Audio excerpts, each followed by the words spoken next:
On Creator Clash 2, we saw a whole new version of Alex Wassabi. In his first fight against Deji, he was the friendly neighbor Alex, working towards points and not trying to knock out his opponent.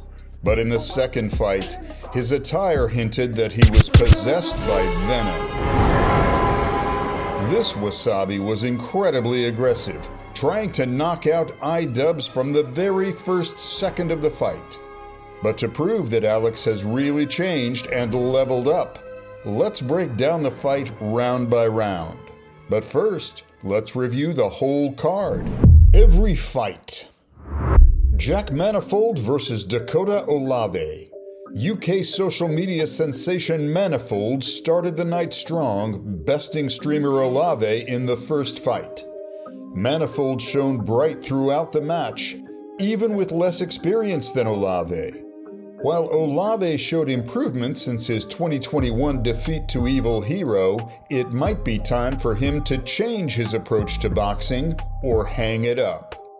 Jayla versus Abelina Sabrina. In the first of 4 women's matches, Jayla controlled the fight against Abelina Sabrina for 5 rounds, even as her opponent tried to put on a brave front. Jayla never appeared in danger, and both fighters are expected to return in the future. Jayla defeats Abelina Sabrina by unanimous decision victory. Dad versus AB from H3. Joe Rogan's favorite YouTube boxer, 42-year-old Dad, made AB Ayad from the H3 podcast quit after the first round, reportedly due to severe rib injuries. Dad now has a 2-0 record with 2 first-round finishes. William Haynes versus over Chris Raygun. Despite only having 3 weeks of boxing training, actor William Haynes displayed composure as he used his size advantage against Chris Raygun.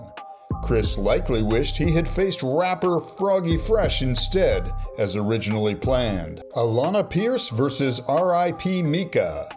Though neither fighter seemed particularly engaged. The judges struggled to score this match, as did the audience watching it. Alana Pierce narrowly defeats R.I.P. Mika by split decision. Myth versus Hundar. Chess boxing star Myth made his full boxing debut, knocking out Muscle Party's Hundar in his first official fight. Myth seems likely to stay in the boxing scene after an impressive performance. He showed great skills, speed, and power. Many people already want to see him against top-level fighters. Haley Sharp versus Marisha Ray. Yodeling Haley Sharp showed her skills against Marisha Ray, who kept trying to win until the end. Both women made the sport proud, though some might argue the fight could have been called earlier due to the one-sided initial rounds. Aaron Hansen versus Jarvis Johnson. Game Grumps host Aaron Hansen redeemed himself after last year's defeat, using strategy to wear out Johnson and secure a knockout victory in the second round. Michelle Carré versus Andrea Botez. Under the guidance of Olympic medalist Tony Jeffries, Michelle Carré triumphed over chess star Andrea Botez in a highly technical women's fight. Michelle Carré outclasses Andrea Botez in a decision win. Ethan Nestor versus Leon Hart. Ethan Crank Game Plays Nestor made an exciting debut, capitalizing on Leon Hart's stiffness and landing a perfect right hand in the third round for a knockout win. Ethan Nestor knocks out Leon Hart in round 3. John Hennigan versus Harley Morenstein. The co-main event, professional wrestler John Hennigan, aka John Morrison, showed his dominance against comedian Harley Morenstein. Hennigan managed to knock Morenstein down once in each round, proving his strength and skill in the ring. The referee decided to put an end to the fight after the third knockdown, deeming it a well-deserved victory for Hennigan. Following his impressive win, Hennigan took the opportunity during his post-fight interview to challenge other fighters, specifically calling out names like Jake Paul and KSI. Main event. If you have questions, you can go to my personal Instagram. Link in the description. Right from the first second, we see huge progress from Alex. When iDubbbz decided to press with an extended arm, Wassabi immediately noticed the opportunity for a counterattack and a shift. He did a pivot with a hook, which safely allowed him to leave the corner. Then he added a straight punch, which completely stopped Ian's attacking desires. But iDubbbz didn't give up and continued to do what he does best. He kept moving forward, pressing Alex towards the ropes. Wassabi was able to stop iDubbbz with a jab to the body. You might say that this punch wasn't dangerous enough to bounce off of, and you'd be right. But it's an indicator that Ian doesn't feel comfortable yet. He's overreacting to everything Alex does. But what sets Wassabi apart from other YouTube boxers is that he doesn't rush to conclusions. He continues to study. iDubbbz tries to crash Wassabi with a simple jab, but Alex counters with a check hook. But he still doesn't have a sense of distance that allows him to hit Ian accurately. Alex realizes his mistake with the distance, so he throws in the classic technique of closing the distance, the double jab. After that, he's in the line of fire. He throws a jab to get Ian to close up in a tight defense, and then throws an overhand. This is already a classic move from Wassabi, which worked throughout the whole fight with Deji. Alex throws a jab to set up deji for a dive under, just like he had done for the previous 40 seconds before hitting him with a straight right to the head. He made deji flinch, then landed the punch twice exactly where he wanted to.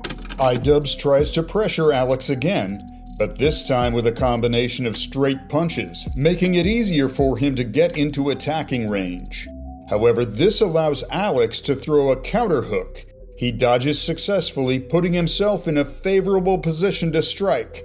However, they were so close to each other that iDubbbz manages to land a hit on Wassabi. But let's not forget that Venom Wassabi is built differently. He's not gonna just take one hit. Alex responds by starting to throw combinations that force iDubbbz to completely defend himself. iDubbbz tries to answer back, but just like in the fight with Deji, Wassabi shows that he can throw a jab while moving backward, stopping iDubbbz's pressure. Alex's work with jab pays off even when he's moving backward. When Deji began pressing to attack near the ropes, Alex simply threw a hard jab, causing Deji to run away, undoing all the pressure he had done. You can already tell by Alex's movements that he's feeling extremely confident. He throws a double jab and expertly dodges out of the way. Here you can see that Venom Wassabi has already memorized how the counter hook works. First, Alex does a shoulder roll, then throws a hook, and it works again. From this camera angle, the counterattack looks very similar to Mayweather vs. Hatton. iDubbbz doesn't give up and keeps moving forward, but he's throwing uppercuts to the body, leaving his head open. Alex takes advantage of this and lands a couple of precise jabs to stop the pressure. Once Wassabi stopped the pressure, he went on to attack, and at one point showed a veteran move. Alex Wassabi grabs iDubbbz by the back of his head to limit his head movement. This tactic was famously used by Muhammad Ali in his second fight against Joe Frazier. Venom Wassabi doesn't stop there. He starts throwing power punches that noticeably shake iDubbbz up. It's clear that Alex is reading iDubbbz's movements perfectly. Whenever he tries to close the distance, Wassabi counters with a jab and adds a couple of punches on top. The same combo happens again a few seconds later, but this time the jab is even stronger. We see that Alex has improved significantly in his clinch work. In his first fight against Deji, he either just stood there or threw punches from the clinch. Now he's not even allowing iDubbbz to get into the clinch. After iDubbbz gets up, Alex starts working with his jab. He moves forward and throws light jabs that stun iDubbbz and prevent him from launching an attack. The second clinch that iDubbbz initiates shows that he's really tired, because instead of hanging on to Alex and taking a breather, he's holding on with his hands. We see Alex's best counterattack. His counterhook lands perfectly, completely stunning iDubbbz, And while he's flying through the air, Alex lands another hook. iDubbbz continues pressing forward despite another counterattack with a left hook. He tries to work in the clinch, but Wassabi exits too early, causing iDubbbz to miss on the way out. But Venom Wassabi isn't stopping. He takes advantage of his opponent's miss and starts pressing forward with jabs.